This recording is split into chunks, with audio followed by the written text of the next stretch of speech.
మన కిచెన్లో మన అమ్మమ్మలు నాయనమ్మలు అంత స్ట్రాంగ్గా ఉండటానికి కారణమైన పాతకాలపు నాటి రెసిపీని చూపించబోతున్నాను. ఇది తినడం వల్లే వాళ్ళు అంత గట్టిగా ఉండేవాళ్ళండి, ఎటువంటి నడుము నొప్పులు లేకుండా.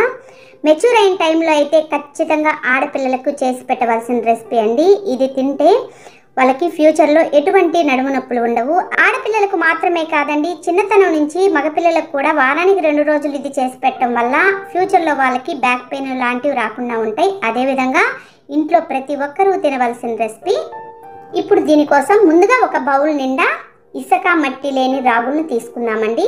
మీ క్వాంటిటీకి తగ్గట్టు మీరు తీసుకోవచ్చు, ఇన్నే తీసుకోవాలని లేదు. మన ఇంట్లో మనుషులను బట్టి మనం తీసుకుంటే సరిపోతుంది. ప్రతి ఒక్కరూ తినచ్చు కాబట్టి మన క్వాంటిటీకి తగ్గట్టు మనం తీసుకోవచ్చు. ఇక్కడ నేను సూపర్ మార్కెట్లో తెచ్చిన రాగులు వాడుతున్నానండి. మనకు సూపర్ మార్కెట్లో ఇవి అందుబాటులో ఉంటాయి.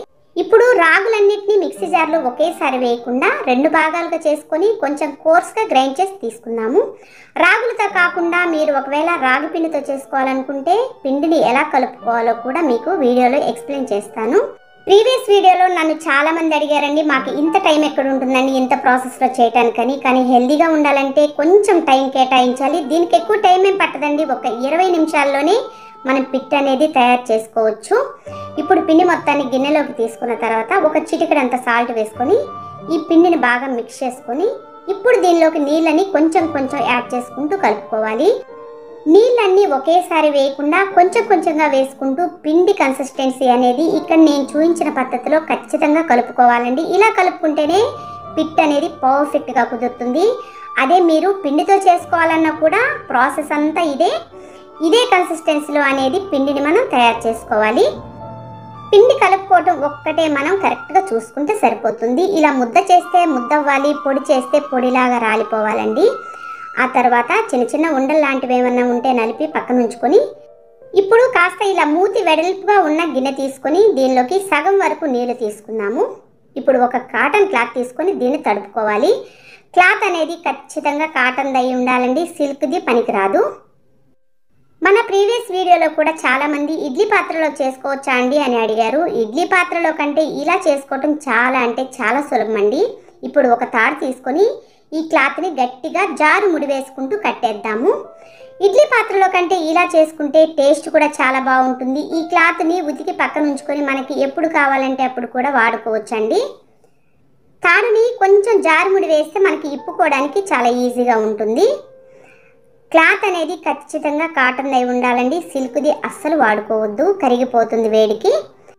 ఇప్పుడు క్లాత్ని కొంచెం పైనుండి ప్రెస్ చేసి పిండిని ఈవెన్గా సెట్ చేసుకుందాము. ఇడ్లీ పాత్రలో కూడా పిండి పెట్టుకోవచ్చండి, కాకపోతే కొంచెం పొరపాటున నీళ్ళల్లో పడితే అది ఉడికి పొంగి పిట్టంతా తడిచిపోయి ముద్దయిపోతుంది. ఇలా చేసుకోవటం చాలా ఈజీ అండి. ఇప్పుడు ఒక ఫోర్క్ తీసుకొని అక్కడక్కడ హోల్స్ పెట్టుకుందాం. ఆవిరి అనేది ఈ హోల్స్లో నుంచి ఈవెన్గా బయటకు వచ్చి పిండి మొత్తం మనకి పర్ఫెక్ట్గా అన్ని వైపులా సమానంగా ఉడుకుతుంది. ఇప్పుడు ఎక్స్ట్రా ఉన్న క్లాత్ని ఇలా క్లోజ్ చేసుకోవాలి. ఇప్పుడు దీనికి సమానంగా సరిపోయే గిన్నెని పైనుండి బోర్లించుకోవాలి. ఇలా కొద్దిగా లోతుగా సమానంగా ఉన్న గిన్నె పెట్టుకోవడం వల్ల ఆవిరి అనేది బయటికి పోకుండా పిట్ అనేది పర్ఫెక్ట్గా ఉడుకుతుంది. ఇప్పుడు స్టవ్ ఆన్ చేసుకొని స్టవ్ మీద పెట్టుకొని ఒక 15 నుంచి 20 నిమిషాల పాటు ఈ పిట్టును ఉడికించాలండి. రాగి పిట్టు పైన మనకి చాక్లెట్ రంగులోకి మారిపోతుందండి ఉడికేసరికి.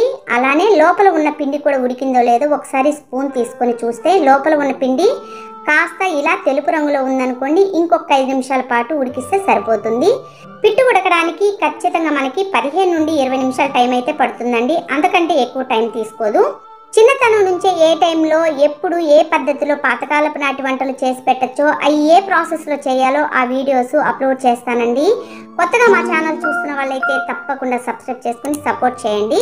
ఇక్కడ ఆల్మోస్ట్ మనకి పిట్టు రెడీ అయిపోయిందండి. ఇప్పుడు వేడి మీదే వేరే ఒక గిన్నెలోకి ఈ పిట్టును తీసుకుని మనం ఏ కప్పుతో అయితే రాగులను కొలుసుకున్నామో అదే కప్పుతోటి 1/2 కప్పు బెల్లం తరుగు, అలానే 1/4 కప్పు పచ్చి కొబ్బరి తురుము వేసుకున్నాం. పిల్లలు మెచ్యూర్ అయిన టైంలో అయితే పచ్చి కొబ్బరి పెట్టకూడదండి. ఈ ప్లేస్లో మీరు ఎండు కొబ్బరి కానీ లేకుంటే అలా అయినా పెట్టేసేయచ్చు. అదేవిధంగా 1 టీ స్పూను యాలకుల పొడి కూడా వేసుకుని ఒకసారి బాగా మిక్స్ చేసుకుందాము. షుగర్ ఉన్న వాళ్ళం ఈ పిట్టు తినాలనిపించినా తినలేకపోతున్నామని చాలామంది అడిగారండి. అటువంటి వాళ్ళు బెల్లం ప్లేస్లో కొంచెం కొబ్బరి కారం వేసుకొని పచ్చి కొబ్బరి వేసుకొని కాస్త నెయ్యి వేసుకొని కలుపుకొని తినచ్చు, చాలా టేస్టీగా ఉంటుంది. నెయ్యి ఇష్టం లేని వాళ్ళు అలాగే వేడిగా తినేసేయచ్చండి. అదే నెయ్యి ఇష్టపడే వాళ్ళైతే తగినంత నెయ్యి వేసుకొని వేడి మీద ఇది కలిపి వేడివేడిగా ముద్దలు చేసి పెడుతూ ఉన్నారనుకోండి, తిన్న కొద్దీ తినాలనిపిస్తుంది. రుచి మాత్రం చాలా అంటే చాలా బాగుంటుందండి. ఇది ఆవిరి మీద ఉడికిస్తాం కాబట్టి మనకి ఒక్కరోజు పాటే నిల్వ ఉంటుందండి, మరుసటి రోజుకి నిల్వ ఉండదు. ఒకవేళ మిగిలిందనుకోండి ఫ్రిడ్జ్లో స్టోర్ చేసుకొని మరుసటి రోజు ఇడ్లీ పాత్రలో స్టీమ్ చేసుకొని వాడుకోవచ్చు. నచ్చిందా అండి ప్రాసెస్ వీడియో? నచ్చితే మీరు ఒకసారి ఈ విధంగా ట్రై చేసి పిల్లలకి తినిపించి మీకు ఎలా అనిపించిందో కామెంట్ సెక్షన్లో కామెంట్ చేయండి. కొత్తగా మా ఛానల్ చూసిన వాళ్ళైతే తప్పకుండా సబ్స్క్రైబ్ చేసుకొని పక్కనే ఉన్న బెల్ బటన్ క్లిక్ చేయండి. Thank you for watching.